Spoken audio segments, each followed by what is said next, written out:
यदि आप अपने पुराने साल की इनकम टैक्स की रिटर्न किसी वजह से फाइल नहीं कर पाए हैं और अब उसमें रिफंड आ रहा है, तो उस केस में आपको इनकम टैक्स रिटर्न कैसे फाइल करनी होती है, इसके बारे में हम इस वीडियो में डिस्कशन करेंगे।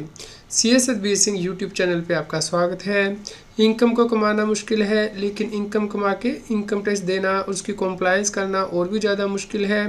लेकिन CS Satbir Singh YouTube channel पे हम आपसे ऐसी जानकारी शेयर करते हैं ताकि आप आसानी से इनकम टैक्स की कॉम्प्लायंस कर पाएँ। तो आप हमारे यूट्यूब चैनल को सब्सक्राइब कर लीजिए और आप हमें व्हाट्सएप चैनल और Telegram channel CS Satbir Singh टैक्सील पे भी सब्सक्राइब कर लें ताकि आपको इनकम टैक्स के रेगुलर अपडेट आपके मोबाइल पे मिलते रहें। व्हाट्सएप चैनल और टेलीग्राम चैनल को ज्वाइन करने के लिए लिंक वीडियो के डिस्क्रिप्शन में भी दिया गया है, कमेंट में पिन किया गया है। दोस्तों, जब आपकी कोई डिले हो जाती है इनकम टैक्स की रिटर्न को फाइल करने में और यदि उसमें रिफ़ंड आ रहा होता है, तो उस केस में आपको कमिश्नर जो इनकम टैक्स का है उसे एप्लीकेशन लिखनी होती है प्रिंसिपल चीफ कमिश्नर को कि आपकी डिले को कंडोन किया जाए।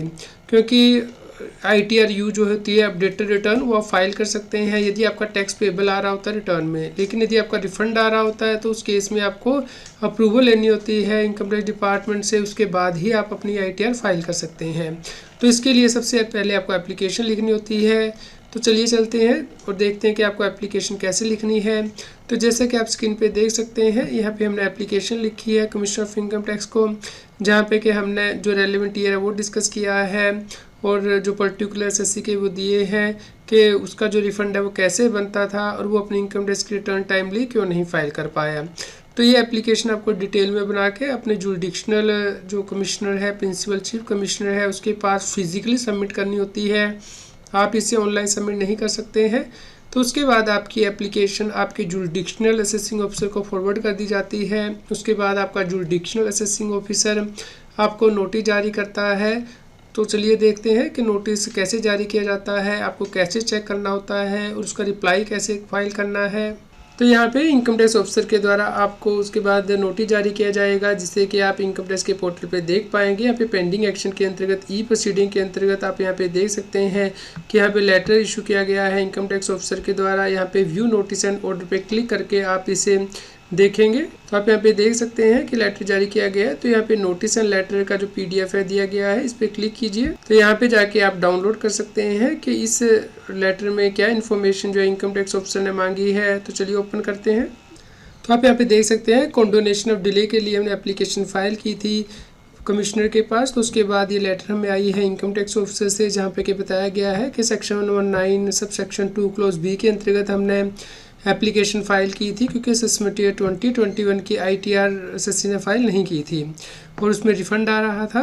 तो अभी यहाँ पे इनकम टैक्स ऑफिसर के द्वारा इन्फॉर्मेशन मांगी गई है कि आप ये इन्फॉर्मेशन और डॉक्यूमेंट जो है विद इन स्पेसिफाइड टाइम तक इनकम टैक्स के पोर्टल पे अपलोड कर दीजिए।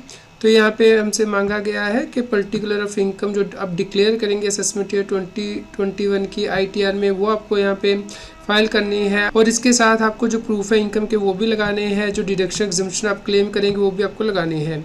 इसके अलावा आपका TDS या TCA जो कटा है उसके लिए प्रूफ लगाने हैं। इसके अलावा ये भी आपको जस्टिफाई करना है कि आप किस वजह से अपनी ITR टाइमली फाइल नहीं कर पाए हैं with in stipulated time period. तो इसके सपोर्टिंग डॉक्यूमेंट भी आपको अपलोड करने होते हैं। तो जो आप नोटिस चेक कर लेंगे उसके बाद सबमिट रिस्पॉन्स करने के लिए यहाँ पे ऊपर ही बटन है, ऑनलाइन ही आपको यहाँ पे जो रिस्पॉन्स सबमिट करना होता है। तो इसे आप प्रेस करेंगे। यहाँ पे आपको ये इंश्योर करना है कि जो फाइल की अटैचमेंट है PDF, एक्सेल या CSV फाइल अटैच कर सकते हैं और जो फाइल की अटैचमेंट में आप नेम देंगे उसमें कोई स्पेशल करैक्टर नहीं होना चाहिए, जैसे कि हाइफन या फिर अंडरस्कोर। इसके अलावा आपको जो गाइडलाइंस है वो यहाँ पे फॉलो करनी है, जैसे पे यहाँ पे दिखी गई है। आपको ब्लैक एंड वाइट में ही डॉक्यूमेंट को स्कैन करना है और जो डॉक्यूमेंट है पासवर्ड प्रोटेक्ट नहीं होना चाहिए। आपको ओरिजिनल डॉक्यूमेंट ही यहाँ पे स्कैन करने हैं और जो डॉक्यूमेंट का साइज़ है वो A4 या फिर लेटर हो सकता है।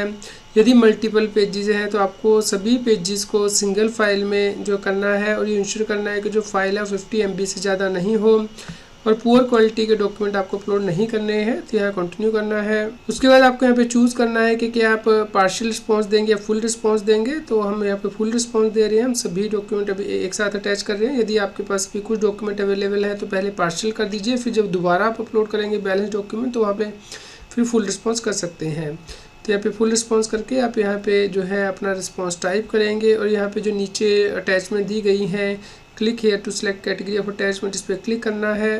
तो आप यहाँ पे देख सकते हैं आप रेलेवेंट जो आपके लिए बॉक्स है वो टिक करके यहाँ पे जो डॉक्यूमेंट वो अटैच कर सकते हैं, या फिर एनी अदर डॉक्यूमेंट भी यहाँ पे करके आप कितनी जो अटैचमेंट है वो करेंगे यहाँ पे करके ऐड कर सकते हैं डॉक्यूमेंट्स। तो इस प्रकार आप यहाँ पे इसका रिप्लाई दे सकते हैं नोटिस का, और जब इनकम टैक्स ऑफिसर इसे अप्रूव कर देगा उसके बाद ही आप अपनी इनकम टैक्स की return section 119 sub section 2 close B के अंतर्गत फाइल कर पाएंगे, यानी कि कॉन्डोनेशन ऑफ डिले के लिए। तो जब आपकी कॉन्डोनेशन रिक्वेस्ट अप्रूव हो जाएगी उसके बाद आपको ई फाइल में जाना है, इनकम टैक्स रिटर्न में जाना है, फाइल इनकम टैक्स रिटर्न पे क्लिक करना है। यहाँ पे आप असेसमेंट ईयर चूज़ करेंगे, जैसे कि हम 2021 चूज़ करेंगे। उसके बाद यहाँ पे देखिए ऑप्शन आ रही है under section 119 sub section 2 close B, यानी कि after condonation of delay court order और sanction order of the business reorganisation of the competent authority. तो यहाँ पे जैसे आप क्लिक करेंगे तो यहाँ पे आपको ये मैसेज आएगा कि आप ये इंश्योर करना कीजिए कि आपकी जो कॉन्डोनेशन रिक्वेस्ट है वो ITR को फाइल करने से पहले अप्रूव कर दी गई हो। तो यहाँ पे आप कंटिन्यू करेंगे और उसके बाद आप यहाँ पे जो है रेलेवेंट डिटेल सेलेक्ट करेंगे कि आपके लिए ऑडिट एप्लीकेबल है या फिर नहीं, और उसके बाद जो रेलेवेंट ITR है वो आप यहाँ पे चूज़ करके ITR को फाइल कर सकते हैं। लेकिन यहाँ पे आपको इंश्योर करना है कि आपका जो ऑर्डर है कॉन्डोनेशन ऑफ डिले के लिए वो पास कर दिया गया हो इनकम टैक्स डिपार्टमेंट के द्वारा, उसके बाद ही आप अपनी ITR फाइल कर पाएंगे। आपको कॉन्डोनेशन की एप्लीकेशन कहाँ पे फाइल करनी है, इसके लिए आप यहाँ पे डिटेल देख सकते हैं कि यदि आपका जो रिफ़ंड है क्लेम है वो 50 लाख रुपए तक है तो उस केस में आप principal commissioner of income tax या कमिश्नर ऑफ इनकम टैक्स के पास अपनी एप्लीकेशन लगाएंगे। लेकिन यदि आपका जो क्लेम है वो 50 लाख से ज़्यादा है लेकिन 2 करोड़ रुपए तक है तो उस केस में chief commissioner of income tax के पास आपको एप्लीकेशन लगानी होती है। यदि आपका क्लेम 2 करोड़ रुपए से ज़्यादा है लेकिन 3 करोड़ रुपए तक है तो उस केस में principal chief commissioner of income tax के पास आप एप्लीकेशन लगाएंगे। यदि आपका क्लेम 3 करोड़ रुपए से ज़्यादा है तो CBDT यानी कि बोर्ड के द्वारा ये एप्लीकेशन अप्रूव की जाती है।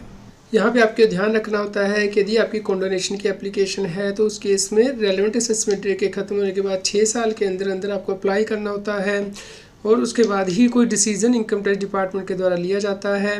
और इसके लिए इनकम टैक्स डिपार्टमेंट के पास 6 महीने होते हैं जैसे ही एप्लीकेशन इनकम टैक्स डिपार्टमेंट को रिसीव हो जाती है। तो यदि आपका कोई क्लाइंट है जहाँ पे कि वो ITR फाइल नहीं कर पाया टाइमली और उसका इनकम टैक्स का रिफ़ंड है तो आप इस प्रोविज़न के द्वारा इनकम टैक्स रिटर्न फाइल कर सकते हैं और रिफ़ंड क्लेम कर सकते हैं। असेसमेंट ईयर 24-25 में आपको इनकम टैक्स रिटर्न कैसे फाइल करनी है, इसके लिए CSBC यूट्यूब चैनल पे प्लेलिस्ट में जाके यहाँ पे आप वीडियो देख सकते हैं जिस पे कि हमने डिटेल में डिस्कस किया है कि सरकार ने कौन सी गलतियाँ की हैं और आपको उनसे कैसे बचना है। इसके अलावा लेटेस्ट वीडियोस आप यहाँ पे वीडियो पे जाके देख सकते हैं। कृपया लाइक करें और शेयर करें ताकि सभी लोगों तक ये जानकारी पहुँच पाए और वो इनकम टैक्स की कम्प्लायंस कर पाएँ। रेगुलर टैक्स अपडेट के लिए इस चैनल को सब्सक्राइब करें। आप हमें टेलीग्राम ऐप CSBC टैक्सील पर ज्वाइन कर सकते हैं ताकि आप GST और इनकम टैक्स के रेगुलर अपडेट अपने मोबाइल पर ही प्राप्त कर सकें।